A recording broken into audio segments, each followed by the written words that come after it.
Senior सहाफ़ी मज़हर बरलास के मुताबिक ज़िंदगी किस कदर महंगी हो गई है, इसका अदराक हम जैसे खाक नशीनों को इक़्तिदार की कुर्सियां बदलते वक़्त ही हो गया था। हाल ही में पेश होने वाले नए बजट में लोगों के 14 तबक रोशन कर दिए हैं। लोग बिलबिला उठे हैं, लेकिन लोगों को अभी अंदाज़ा नहीं कि आगे क्या होगा, क्योंकि टैक्सों का नफाज 1 जुलाई से हुआ है।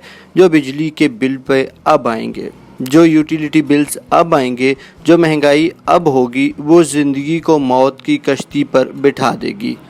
कश्ती पहले ही भंवर में है, सुना है अब सब कश्तियों को मिलाकर एक बड़ी कश्ती को भंवर के सुपर्द करेंगे। वो जो ज़िंदगी भर गर्दाब में नहीं उठे थे, अब भंवर का हिस्सा होंगे।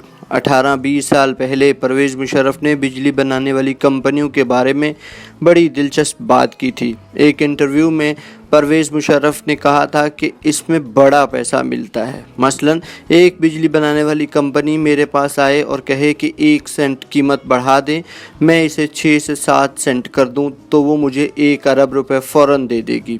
इसमें बहुत पैसा है, मगर मैं ऐसा नहीं करूँगा, क्योंकि दियानतदारी का काम ऊपर से शुरू होता है।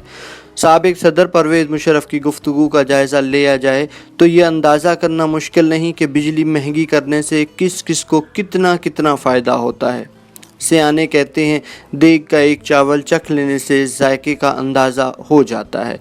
एक तरफ लोग महंगाई की चक्की में पिस गए, बिजली के बिलों ने इनकी चीखें निकलवा अपनी अशराफिया के काम देखें। मसलन CDA ने पार्लियामेंट लॉजेस की ताज़ीन व आराइश के लिए 69 करोड़ रुपए मांगे थे। हुकूमत ने दरिया दिली का मुजाहरा करते हुए 1.6 अरब जारी कर दिए। फाइलर और नॉन फाइलर के खेल में कुछ लोगों ने प्रॉपर्टी टैक्स से इस्तिस्ना हासिल कर लिया। पंजाब में सरकारी अफसरान को लग्जरी गाड़ियां देने के बाद लग्जरी घर देने की भी तैयारी है। बजट दस्तावेज़ात के मुताबिक ग्रेड 20, 21 और 22 के अफसरान के घरों में तामीरात शुरू कर दी गई। इब्तदाई तौर पर 29 घरों की तामीर का मंसूबा है, इसलिए 2 अरब रुपए की मंजूरी दी गई। सीनियर ब्यूरोक्रेट्स के लिए ये घर DHA फेज़ 9 में तामीर किए जाएंगे। कमिश्नर लाहौर के ऑफिस की मरम्मत के लिए 39 करोड़ 80 लाख रुपए की फंड्स जारी किए गए। लोगों से रोटी छिन गई, मगर एडवोकेट जनरल पंजाब को 12 लाख की बजाय अब 32 लाख मिला करेंगे। तफसीलात मौजूद हैं, मगर तावीलात की वजह से मैं पढ़ नहीं रहा। बजट के दौरान वफाकी काबीना में ये बहस की गई कि ब्यूरोक्रेट्स बाज़ ग्रुप मीटिंग्स में एक मीटिंग के 5-5 हज़ार डॉलर लेते हैं।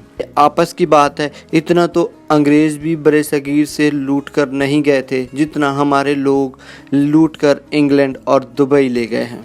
हमसाया मुल्क अफ़गानिस्तान में डॉक्टरों के लिए फ़ीस की हद मुकर्रर कर दी गई है। प्रोफेसर डॉक्टर 200 अफ़गानी से ज़्यादा नहीं ले सकता, स्पेशलिस्ट 150 और MBBS 100 अफ़गान ज़्यादा नहीं ले सकता।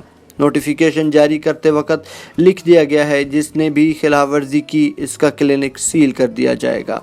सिफारिश तो दूर की बात, वो शिकायत का हक भी नहीं रखते। और दूसरी तरफ हमारा प्यारा पाकिस्तान, यहाँ सदर की गाड़ी के लिए 44 करोड़ का बजट मंजूर कर लिया गया। लोग दुनिया भर में टैक्स देते हैं और इन टैक्सों के एवज़ तालीम, सेहत की सहूलियात के अलावा जान और माल के तहफ़्फ़ुज़ समेत बहुत से हुकूक लेते हैं। हम टैक्स भी देते हैं, मगर हमारे यहाँ ये सहूलियात नहीं, बल्कि 76 साल गुजरने के बाद बिजली गैस का मसला हल नहीं हुआ। सेहत और तालीम की सहूलियात नहीं हैं, जान और माल के अलावा इज़्ज़त और आबरू भी महफूज नहीं। ज़िंदगी की नहीफ से कश्ती है, सामने मौत का समंदर है। समंदर से उठने वाली हर मौज मौत का पैगाम देती है। इस सूरत में अहमद नदीम कासमी ने क्या खूब कहा था, खैर हो दश्त दान मोहब्बत की, अब शहर बसते चले जाते हैं बयाबानों में, जुस्तजू का कोई अंजाम तो ज़ाहिर हो नदीम, एक मुसलमान तो नज़र आए मुसलमानों में। मज़ीद अपडेट्स जानने के लिए इन्फो न्यूज़ को सब्सक्राइब करें।